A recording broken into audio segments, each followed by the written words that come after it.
cet épître et il va terminer au chapitre 16 avec ce petit verset 8 qui pourrait sembler sans importance, mais qui en vérité est pour moi très important. Je vais m'expliquer.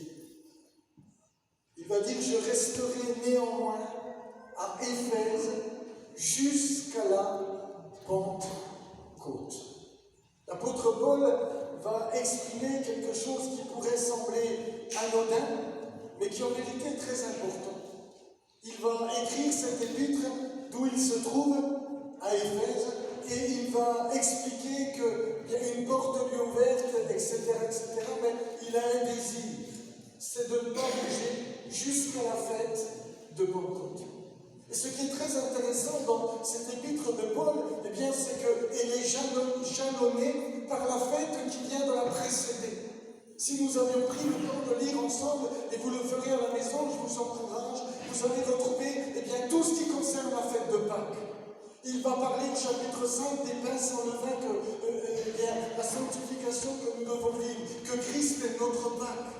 Il va parler au chapitre 10 de la troisième coupe pendant le repas de Pessah, le repas de Pâques, de la coupe de la bénédiction.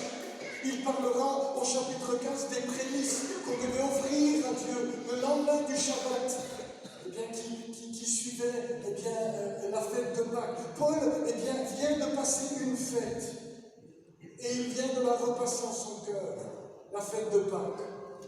Et tout de suite après, eh bien, il a déjà en vue celle qui vient, la fête de Pentecôte. Et ce qui est très intéressant, c'est que, eh bien, c'est quelque chose que Dieu avait demandé.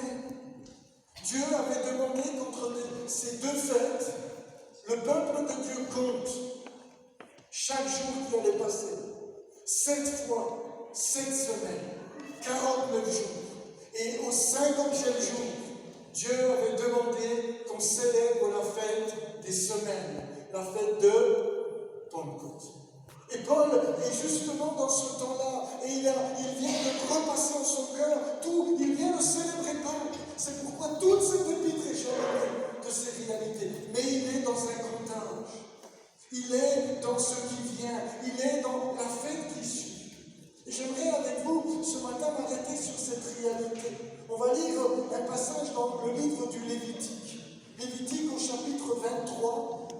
Et nous allons faire la lecture eh bien, à partir du verset 10.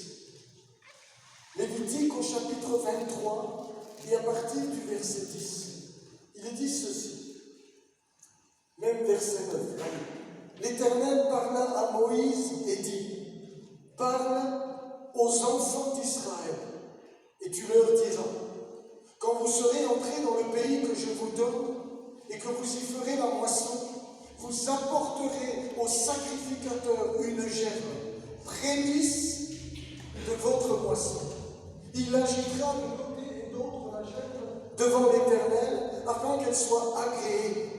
Le sacrificateur l'agitera de côté et d'autre le lendemain du Shabbat. Le jour où vous agiterez la gerbe, vous offrirez en holocauste à l'Éternel un agneau d'un an sans défaut.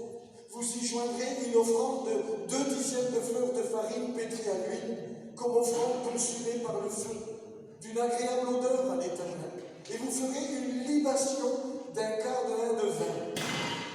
Vous ne mangerez ni pain, ni épis rôtis ou broyés, jusqu'au jour même où vous apporterez l'offrande à votre Dieu. C'est une loi perpétuelle pour vos descendants dans tous les lieux où vous habiterez.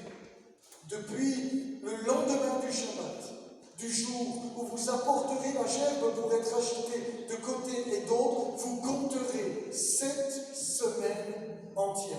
Vous compterez 50 jours jusqu'au lendemain du 7e Shabbat. Et vous ferez à l'Éternel une offrande nouvelle. Vous apporterez de vos demeures 2 pains pour qu'ils soient agités de côté et d'autre.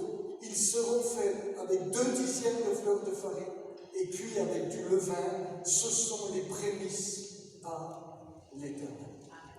Ce chapitre s'inscrit dans les fêtes de l'Éternel.